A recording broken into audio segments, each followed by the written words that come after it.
డిమాండ్లను ఆర్టీసీ కార్మికుల న్యాయమైన డిమాండ్లను ఆర్టీసీ కార్మికుల ఐక్యత ఆర్టీసీ కార్మికుల ఐక్యత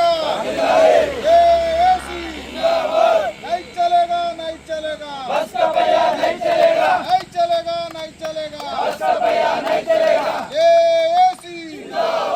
కార్మికుల న్యాయమైన డిమాండ్లను ఆర్టీసీ కార్మికులు ఏదైతే ఉద్యమాలు చేస్తున్నారో నేటి నుంచి ప్రభుత్వము గత ఎన్నికల కంటే ముందు కాంగ్రెస్ పార్టీ ఇచ్చిన హామీలు ఏవైతే ఉన్నాయో వాళ్ళకు ఆ హామీలు నెరవేర్చకుండా ఇబ్బంది పెడుతుందని చెప్పేసి వాళ్ళు కూడా ఓపికతోని 2.5 సంవత్సరాలు ఆగిండ్రు.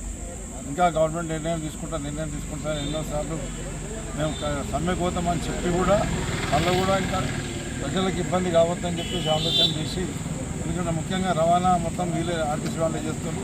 ప్రజలను సురక్షితంగా వాళ్ళ ఇళ్లలోకి చేసే బాధ్యత వాళ్ళ ఆర్టీసీ వాళ్ళు.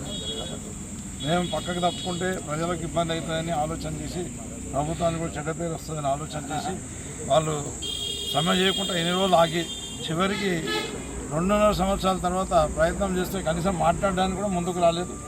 లాస్ట్కి ఒకరోజు మాట్లాడే దానికి వచ్చి 12 గంటల వరకు వెయిట్ చేసిన తర్వాత కూడా వాళ్ళకి ఎలాంటి హామీ ఇవ్వకుండా వాళ్ళని నిర్లక్ష్యంగా వ్యవహరించారు. అందుకే ఇక తప్పని పరిస్థితిలో ఆర్టీసీ కార్మికులందరూ కూడా ఈరోజు బస్సులు బంద్ చేసి ఉద్యమాలు చేస్తున్నారు. వాళ్ళని ఉద్యమాలు చేసినప్పుడు ఉద్యమాలు చేయాలి అని చెప్పేసి వెనకటికి అంచువేస్తుందని మేమైతే ఏ ఉద్యమాలు చేయలేదు బీఆర్ఎస్ పార్టీ అధికారంలో ఉన్నప్పుడు. కానీ వీరు ఉద్యమాన్ని అంచువేసే కొరకని నానా తంటాలు పడుతున్నారు. ఇక్కడ చూస్తే ఆర్టీసీ డిపో దగ్గర చూస్తుంటే పోలీస్ ఫోర్సును పెట్టి అందరినీ భయభ్రాంతులకు గురి చేసి పొద్దునైతే ఎంబడి కొట్టే ప్రయత్నం కూడా చేసిందని నేను వినడం జరిగింది. ఎందుకంటే బస్సు ఆపకపోతే బాగా ఇబ్బంది వినడం జరిగింది. వాళ్ళు కోరే కోరికలన్నీ కూడా సమంజసమైన కోరికలే. కేసీఆర్ గారు గత బీఆర్ఎస్ ప్రభుత్వం హయాంలోనే ఈ ఆర్టీసీ కార్మికులందరినీ కూడా గవర్నమెంట్లో విలీనం చేసుకొని, ఆర్టీసీని గవర్నమెంట్లో విలీనం చేసుకొని, ఉద్యోగస్తులందరినీ కూడా గవర్నమెంట్లో విలీనం చేసుకొని వాళ్ళకు ప్రభుత్వ పరంగా ఉద్యోగస్తులకు ఏ రకంగా అయితే వాళ్ళకు బెనిఫిట్స్ వస్తున్నాయో అవన్నీ బెనిఫిట్స్ వచ్చే కొరకని కేసీఆర్ గారు స్టార్ట్ చేశారు. 80% ప్రొసీజర్ కూడా కంప్లీట్ కూడా అయింది. తర్వాత ఇంకా 20% మిగిలి ఉండగా ఆ కోడ్ వచ్చేసింది. కోడ్ రావడం మూలంగా అది మిగిలిపోయింది. తర్వాత అక్కడ కూడా ఇప్పుడు కాంగ్రెస్ నాయకులు రేవంత్ రెడ్డి గారు కానీ వాళ్ళ మేనిఫెస్టోలో కూడా పెట్టిండ్రు. ఆర్టీసీ కార్మికులను అందరినీ కూడా తప్పకుండా గవర్నమెంట్లో అబ్జర్వ్ చేసుకుంటామని చెప్పడం జరిగింది. కానీ ఆ గవర్నమెంట్లో అబ్జర్వ్ చేసుకోలేదు. మరి వాళ్ళకు పీఆర్సీలు కూడా ఇస్తామని చెప్పి మాట ఇవ్వడం జరిగింది. 2 పీఆర్సీలు పెండింగ్ ఉన్నాయి. 2 పీఆర్సీలు కూడా ఇవ్వడం జరగలేదు. వాళ్ళు ఏదైతే అంతకుముందు యూనియన్లు అనేవి ఉంటుండే, యూనియన్ల ద్వారా వాళ్ళు ఏమైనా ఉంటే డిమాండ్లు గవర్నమెంట్ దృష్టికి తీసుకెళ్లే పరిస్థితి ఉంటుండే.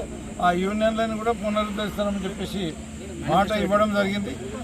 పునరుద్ధరించకుండా దాని పట్ల కూడా నిర్లక్ష్యం వహించారు. మరి అదే మాదిరిగా ఉద్యోగాల్లో కూడా భద్రత కావాలని చెప్పేసి ఆర్టీసీ కార్మికులు కోరుతారు. ఇవన్నీ కూడా సమంజసమైన కోరికలే, న్యాయమైన కోరికలే. ఏ ఉద్యోగి అయినా సరే ఆశించేది ఇదే, వాళ్ళ ఉద్యోగానికి భద్రత ఉండాలని చెప్పేసి కోరడం అనేది అది న్యాయమైన కోరిక. కాబట్టి ఈ ప్రభుత్వం వెంటనే ఆర్టీసీ కార్మికులు ఏదైతే డిమాండ్స్ ఉన్నాయో ఆ డిమాండ్స్ అన్నీ నెరవేర్చాలి.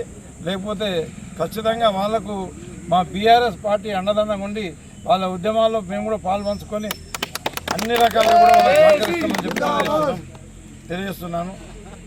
Hi, this is Swati Dikshit. Please subscribe to SKS Fly TV.